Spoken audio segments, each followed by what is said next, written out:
The dust swept across the barren Nevada landscape as Beatrice Lowell clutched her swollen belly, tears staining her face while the stagecoach disappeared into the horizon.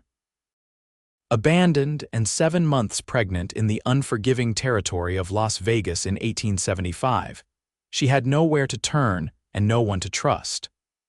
Her fiancé had fled upon learning she carried twins, leaving her with nothing but the clothes on her back and a heart full of betrayal. The small trading post ahead was her only hope as the afternoon sun beat down mercilessly. Las Vegas was hardly more than a watering hole for travelers and prospectors in those days, its future as a gambling mecca impossible to imagine. The wooden buildings stood defiant against the harsh desert, much like Beatrice herself. "Madam, you need some help." The voice came from behind her, deep and gentle despite its roughness. Beatrice turned to see a tall man dismounting from a chestnut stallion. His weathered face was partially hidden beneath a wide-brimmed hat, but his blue eyes shone with concern. Dust coated his leather vest and denim trousers, marking him as a man who lived in the saddle. "I'm fine," she lied, straightening her back despite the ache. 7 months carrying twins had taken its toll, and the abandonment by Thomas, her former fiancé, had left wounds deeper than any physical pain. "Pardon my saying so, but you don't look fine." The cowboy removed his hat, revealing sandy blonde hair that caught the sunlight. "Name's Frederick Stone." "Folks call me Fred." Beatrice hesitated before answering. "Beatrice Lowell." "Where are you headed, Miss Lowell?" Frederick asked, his eyes taking in her condition with a mixture of concern and something else she couldn't quite identify. "Nowhere, it seems," she admitted, her voice breaking. "The man who promised to marry me just left on that stagecoach," he said. She paused, swallowing hard. He said one baby was more than he bargained for, let alone 2. Frederick's jaw tightened. "Some men don't deserve to be called men." "It doesn't matter now," Beatrice said, unconsciously rubbing her belly. "No one will have me, not like this." The cowboy studied her for a long moment, his expression unreadable. Then, with a decisiveness that startled her, he replied, "Then I'll have you both." He paused, correcting himself. "All 3 of you." Beatrice stared at him in disbelief. "You don't even know me, Mr. Stone." "Fred," he corrected. "And I know enough. I know you need help and I can provide it. I have a small ranch about 5 miles outside of town, nothing fancy, but there's a roof and food. You can stay there until—" He gestured vaguely toward her belly, "until you figure things out." "Why would you help me?" Suspicion colored her words, hardened by recent betrayal. "Because my mother was left in a situation not unlike yours," he said simply, "and someone helped her. I'm just paying it forward as she would have wanted." Beatrice considered her options, which were painfully few. Night was approaching, and she had nowhere to go, no money, and 2 lives depending on her. "I can work," she offered, not wanting charity. "I cook well and I can clean and mend." Frederick smiled, the expression transforming his face from handsome to breathtaking. "We'll figure all that out. First, let's get you somewhere safe." He reached for her single carpet bag. "Is this all you have?" She nodded, embarrassed. "Well then," he said, securing her bag to his saddle. "Let me help you up and we'll be on our way." "I'm not sure I can ride in my condition," Beatrice admitted. "Rusty here is the gentlest horse in Nevada," Frederick assured her, patting the stallion's neck. "And I'll hold you secure, trust me, trust." Such a simple word, yet it felt impossibly heavy after what she'd just experienced. Still, what choice did she have? With Frederick's strong hands supporting her, Beatrice found herself mounted sideways on the horse, the cowboy climbing up behind her. His arms created a protective circle as he reached for the reins, and despite her better judgment, she felt safe for the first time in months. As they rode toward his ranch, Beatrice wondered what kind of man would offer sanctuary to a pregnant stranger. Was he truly kind, or did he have motives she couldn't yet discern? She'd already trusted unwisely once. She couldn't afford to make the same mistake again. Yet, as the miles passed and Frederick spoke softly about his small herd of cattle and the vegetable garden he maintained, Beatrice felt her guard lowering. There was an honesty in his voice that Thomas had never possessed.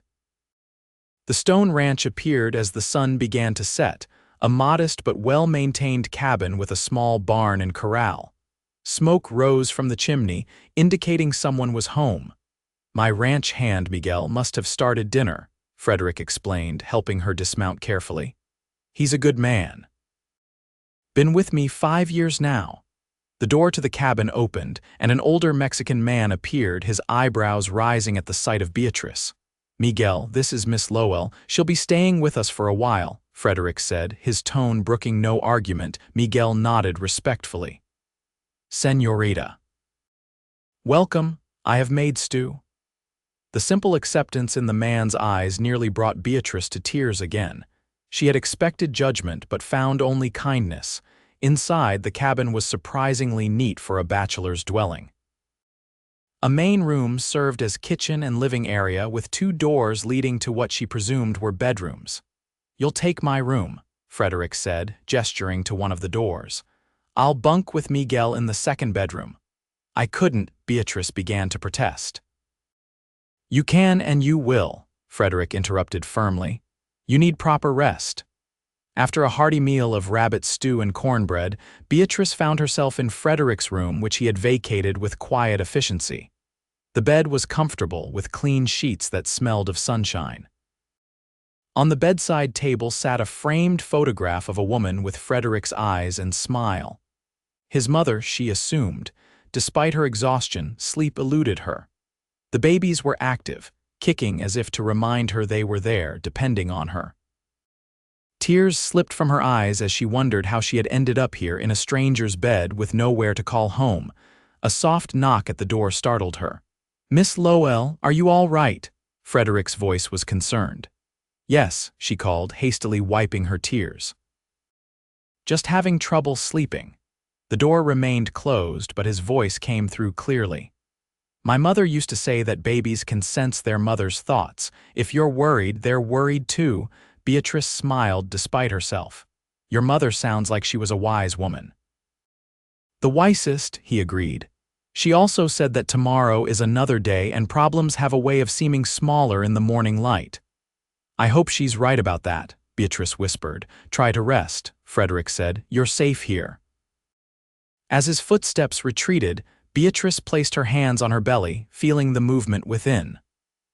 "We're going to be all right," she told her unborn children, hoping it wasn't a lie. Morning brought a new perspective, as Frederick's mother had predicted. Beatrice woke to the smell of coffee and bacon and the sound of male voices in quiet conversation.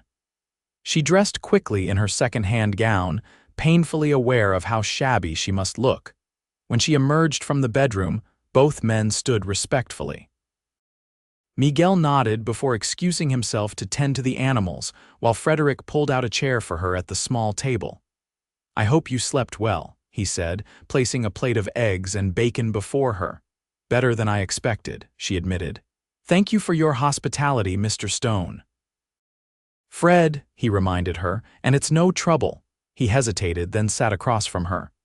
"Miss Lowell, Beatrice," she interrupted. "If I'm to call you Fred, then you must use my given name." He smiled, and again she was struck by how it transformed his face. "Beatrice, then." "I've been thinking about your situation, and I want to make something clear. You're welcome to stay here as long as you need, with no expectations." She understood his meaning immediately and felt a flush rise to her cheeks. "I never thought, I know," he said quickly. "But I wanted to be sure you understood. This is just one human helping another, nothing more." Beatrice studied him, searching for any sign of deception. Finding none, she nodded. "Thank you, that's very generous." "It's what anyone should do," he said with a shrug, though they both knew that wasn't true. Not everyone would take in a pregnant woman abandoned by her fiancé. Over the next few days, Beatrice settled into life at the Stone Ranch. Despite Frederick's protests, she insisted on earning her keep, taking over the cooking and mending clothes that had clearly needed a woman's touch for some time. Miguel taught her which vegetables were ready in the garden, and she discovered a forgotten herb patch that she eagerly rehabilitated. A week after her arrival, Frederick returned from town with a package wrapped in brown paper. He handed it to her with a hint of embarrassment. "The general store had some fabric. I thought you might want to make something for after." Beatrice unwrapped the package to find soft white cotton and delicate blue ribbon. Baby clothes. Her throat tightened with emotion as she ran her fingers over the fabric. "It's beautiful," she whispered. "Thank you." Frederick looked relieved. "I wasn't sure if it was appropriate, but Mrs. Hanson at the store assured me it would be suitable." That night, sitting by the fire with needle and thread, Beatrice began fashioning tiny garments while Frederick whittled nearby. The quiet domesticity of the scene struck her. It was everything she had hoped to have with Thomas, yet now found in the most unexpected place. "What made you decide to ranch here?" she asked, curious about the man who had so dramatically altered her circumstances. Frederick considered the question, his hands never ceasing their skilled movement. "After my father died, my mother and I moved around a lot. She worked as a cook in mining camps, saloons, wherever she could. I always dreamed of having land of my own, a place no one could take from us." He looked up, his eyes reflecting the firelight. "By the time I saved enough, she was gone. Consumption took her 5 years ago." "I'm sorry," Beatrice said softly. He nodded, acknowledging her sympathy. "What about you? Where were you headed before?" "Before I was abandoned." She finished his sentence with a bitter smile. "Thomas and I were going to California. He had a cousin there who owned an orchard." She shook her head. "I should have known better. He was always full of big plans that never materialized. I just wanted." She trailed off. "A home," Frederick supplied. "Stability?" "Yes." The simple understanding in his voice touched something deep within her. "My parents died when I was 16. I've been working in other people's homes since then. When Thomas proposed, I thought I'd finally have a place of my own." Frederick's expression darkened. "That man deserves a meeting with the business end of my rifle." Despite everything, Beatrice laughed. "Violence won't solve anything." "Might make me feel better," he grumbled, but his eyes twinkled with humor. As the weeks passed, Beatrice's condition became more pronounced. Frederick expanded his trips to town, returning with a rocking chair he claimed to have won in a card game, and later, a cradle large enough for 2 infants that he insisted Miguel had built in his spare time.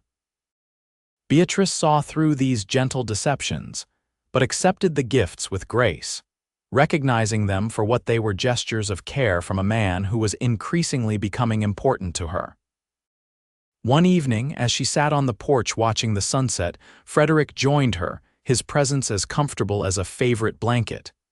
"You've been quiet today," he observed. "Are you feeling all right?" Beatrice nodded, then admitted, "I've been thinking about what happens after the babies come." Frederick tensed beside her. "You're welcome to stay as long as you want. I meant that." "I know," she said. "But I can't impose forever. You've been generous beyond measure, but you didn't ask for any of this." His gaze was steady when he turned to her. "Sometimes the things we don't ask for turn out to be exactly what we needed." The air between them crackled with unspoken emotion. Beatrice felt her heart race as Frederick leaned slightly closer, his eyes dropping to her lips. Before anything could happen, a sharp pain lanced through her abdomen. She gasped, clutching her belly. "Beatrice?" Alarm filled Frederick's voice. "Something's wrong," she whispered, fear constricting her throat. "It's too early." Frederick didn't hesitate. He lifted her into his arms and carried her into the house, calling for Miguel. Within minutes, they had her settled on Frederick's bed, with Miguel riding hard for town to fetch the doctor. The pain came in waves, each one stronger than the last.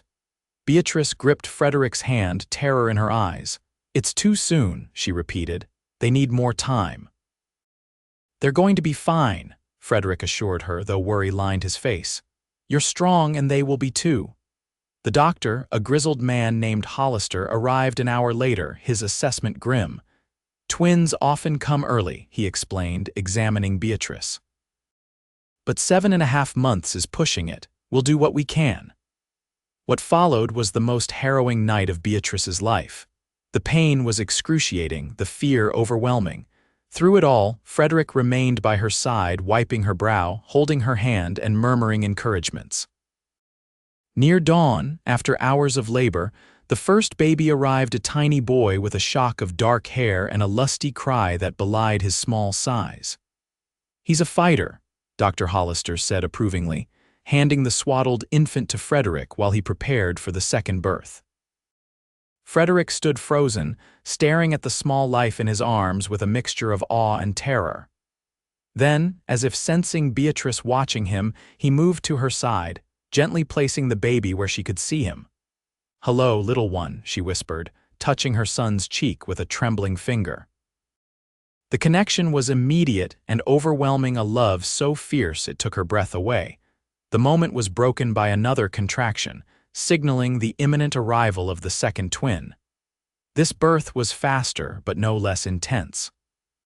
Soon, a second cry filled the room as Beatrice's daughter made her entrance into the world. "A matched set," the doctor announced, his professional demeanor cracking with a smile as he cleaned the infant girl. "Both small, but they seem healthy enough." Exhausted beyond measure, Beatrice held her daughter while Frederick continued to cradle her son. The sight of this strong, capable man holding her tiny child with such tenderness brought fresh tears to her eyes. "Thank you," she whispered, her voice raw from exertion, "for everything." Frederick looked up, his eyes suspiciously bright. "They're beautiful, Beatrice, like their mother." The intimacy of the moment was interrupted by the doctor's practical instructions about caring for premature infants. They would need extra attention, warmth, and frequent feeding. The next few weeks would be critical. After the doctor left, with a promise to return in a few days to check on his patients, Frederick helped Beatrice settle the twins in the cradle he had procured. They looked impossibly tiny in their nest of soft blankets.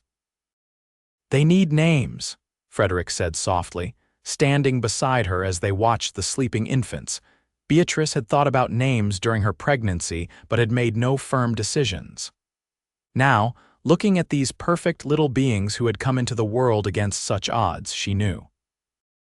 "Hope," she said, touching her daughter's cheek, "for the hope you gave me when I had none." She moved her finger to her son's tiny fist, "and Chance, for the second chance at life you offered all of us." Frederick's arm slipped around her shoulders and she leaned into his strength, too exhausted to maintain the careful distance she had tried to preserve. "Hope and chance," he repeated. "Perfect." The following weeks were a blur of exhaustion, fear, and joy. The twins, though small, proved resilient. They ate well and gained weight steadily, bringing relief to their anxious mother and the man who had become their unexpected protector. Frederick rearranged the cabin, moving his few possessions into Miguel's room and insisting Beatrice and the twins keep his bedroom. He spent his evenings crafting a second cradle so each baby could have their own space as they grew. Despite her determination to maintain boundaries, Beatrice found herself drawing closer to Frederick. It wasn't just gratitude she felt when he spent hours walking a fussy Chance so she could rest, or when he brought wildflowers to brighten the room. It was something deeper, something that frightened and thrilled her in equal measure. One evening, as she nursed Hope, while Frederick gently rocked Chance in the chair beside her, she found herself studying his profile, admiring the strength in his jaw and the kindness in his eyes. "You're staring," he observed without looking at her, a smile playing at his lips. Beatrice blushed. "I was just thinking." "A dangerous pastime," he teased, finally turning to meet her gaze. "Why are you still single?" The question slipped out before she could stop it. "I mean you're kind and hardworking and not." She gestured vaguely with her free hand, unpleasant to look at. Frederick laughed, the sound rich and warm. "Not unpleasant, such flattery will go to my head." She rolled her eyes but persisted. "I'm serious." "Why hasn't some lucky woman snatched you up?" His expression sobered. "There was someone once, Sarah. We were to be married 6 years ago." Beatrice felt an unexpected pang of jealousy. "What happened?" "Cholera," he said simply. "It swept through the town where she lived. By the time I got word and arrived, she was gone, along with half her family." "I'm so sorry." Beatrice whispered, understanding all too well the pain of loss. Frederick nodded, his eyes distant with memory. After that, I threw myself into building this place. Didn't much see the point in looking for someone else. His gaze returned to her, intense and honest. Until now. The implication hung between them, charged with possibility. Before Beatrice could respond, Hope finished nursing and began to fuss. The moment passed as they attended to the babies, but his words echoed in her mind. Until now, did he mean her? A woman with 2 infants not his own, with nothing to offer but complications. The thought seemed absurd, yet the way he looked at her sometimes made her wonder. The next morning, Beatrice found Frederick in the barn mending a bridle. She had rehearsed what she wanted to say, but now, faced with his questioning gaze, the words tangled in her throat. "The babies are sleeping," she said instead, mentally berating herself for the inane comment. "Good," he replied, setting aside his work. "You should be resting too." "I've been thinking," Beatrice began, forcing herself to continue. "It's been nearly 3 months since the twins were born. They're stronger now, and Frederick's expression shuddered. "You want to leave?" "No."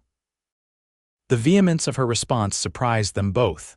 "That's not it at all. I want to be sure I'm not, that we're not a burden." His relief was visible. "Beatrice, you and those children are the furthest thing from a burden. Having you here has been." He seemed to search for the right word. "It's been like coming home after a long journey I didn't even know I was on." The poetry of his words touched her deeply. This man, who looked every inch the rough cowboy, had a soul of uncommon gentleness.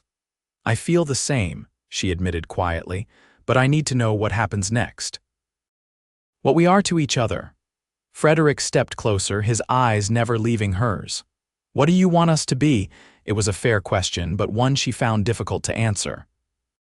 The scars left by Thomas's betrayal were still fresh, and the vulnerability of her position, a single mother with 2 infants, dependent on Frederick's charity, complicated matters further. "I want." She began, then faltered. "I'm afraid to want anything." Understanding softened his features. "Then let me tell you what I want, Beatrice. I want to wake up every morning knowing you and the twins are under my roof. I want to watch Hope and Chance grow up strong and good. I want to build something lasting with you if you'll let me." "You hardly know me," she protested weakly, even as her heart soared at his words. "I know enough," he countered, echoing what he'd said the day they met. "I know you're brave and kind. I know you love those babies with everything in you. I know that when you smile, it feels like sunshine after rain." Tears welled in her eyes. "Frederick?" "I'm not proposing marriage," he clarified quickly. "Not yet. That would be too much, too soon. I'm just asking for a chance to court you properly. To show you that not all men break their promises." The honesty in his eyes undid her. This wasn't the empty charm Thomas had wielded so effectively, but something real and solid. "Yes," she whispered. "I'd like that." His smile was radiant as he took her hands in his. "Then consider this the official start of my courtship, Miss Lowell." True to his word, Frederick began courting Beatrice with a deliberate sweetness that healed parts of her heart she hadn't known were broken. He brought her wildflowers and took her on gentle rides around the property, once she felt strong enough to leave the twins with Miguel for short periods. On Sundays, they attended the small church that served the scattered ranches and farms around Las Vegas. The first time they appeared with the twins, Beatrice braced herself for judgment and whispers. Instead, they were met with genuine welcome, particularly from the older women who cooed over the babies and pressed casseroles into Beatrice's hands. Frederick Stone finally found himself a family, she overheard one woman saying to another. About time, too. The easy acceptance surprised her. They don't seem to mind that we're not. She hesitated, uncertain how to phrase it. Married, Frederick supplied as they rode home. Most folks around here have their own stories, their own struggles. They're not quick to judge. Still, they seem to have decided we're a proper family, Beatrice observed. Frederick glanced at her, his expression careful. Would that be so terrible? The question lingered between them, full of promise. As summer gave way to fall, the twins grew stronger daily. Hope, with her dark curls and serious eyes, watched the world with quiet intensity. Chance, fair like his mother, was more boisterous, always reaching for new experiences. They were as different as night and day, yet utterly devoted to each other in the mysterious way of twins. Beatrice marveled at how they had transformed her life. Without them, she would never have met Frederick, never known the joy of waking up in this home that had become so dear to her. One crisp October evening, as they sat on the porch watching the sunset while the twins napped, Frederick turned to her with an uncharacteristic nervousness. "I've been meaning to ask you something," he began, fidgeting with his hat brim. Beatrice's heart skipped. "Yes." "Would you consider making this arrangement permanent?" She blinked, confused. "What arrangement?" Frederick took a deep breath. "Marriage, Beatrice. I'm asking if you'll marry me." Though she had begun to hope for this, the reality of the moment overwhelmed her. "Frederick, the twins are part of the package," he finished firmly. "I love them, Beatrice, as if they were my own. When hope smiles or chance grabs my finger, I can't imagine my life without them, without you." Tears filled her eyes. "You would raise another man's children as your own." Frederick's expression grew serious. "They stopped being another man's children the moment that coward abandoned them. They're your children, Beatrice, and I hope someday they'll think of me as their father." "They already do," she whispered, remembering how Chance's face lit up when Frederick entered a room, how hope quieted instantly in his arms. "We all do." Hope flared in Frederick's eyes. "Is that a yes?" Beatrice nodded, unable to speak past the lump in her throat. Frederick reached for her, drawing her into a gentle embrace. When his lips finally met hers, it felt like coming home. They married 2 weeks later in the same small church where they had found acceptance.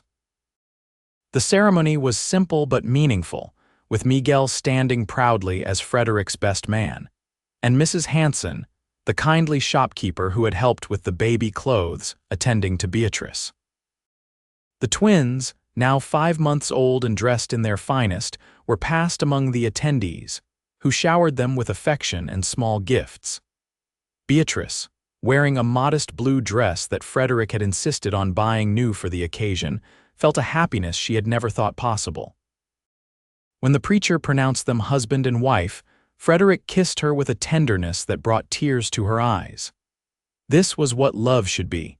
She realized not the false promises Thomas had made, but this steadfast devotion that asked for nothing but offered everything.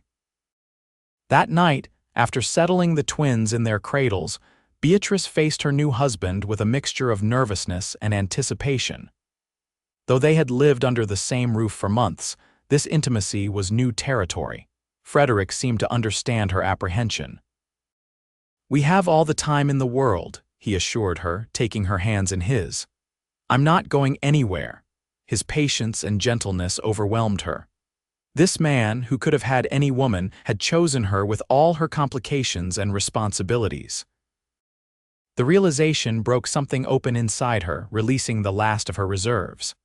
"I love you," she whispered, the words feeling both momentous and completely natural. Frederick's smile was luminous. "And I love you, Beatrice Stone, you and our children, our children." The simple phrase meant everything. Their life together settled into a rhythm that felt as natural as breathing. Frederick proved to be as devoted a father as he was a husband, spending hours teaching Chance to stand and walk, reading to Hope from his mother's old books, and insisting both twins know that he chose them, just as they chose him.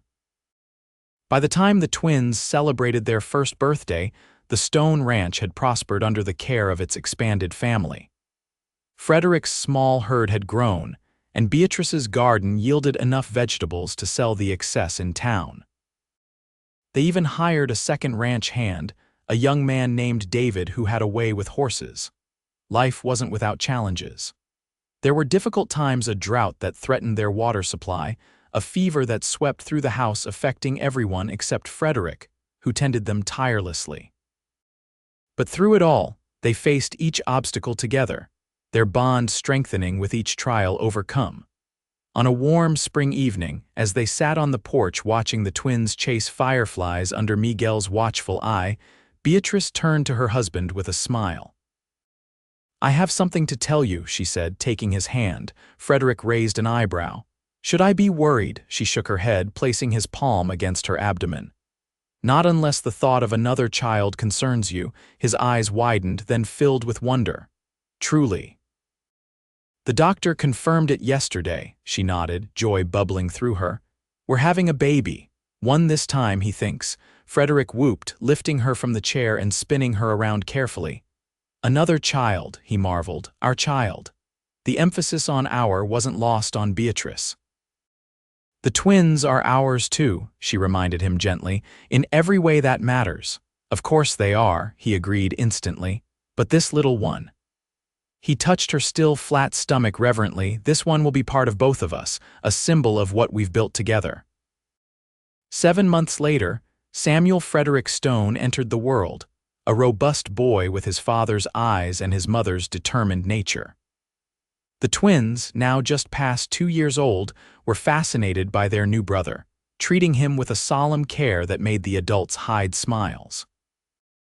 As Beatrice watched Frederick teaching Chance to ride his first pony while Hope supervised from the fence, baby Samuel sleeping peacefully in her arms, she marveled at the journey that had brought her here.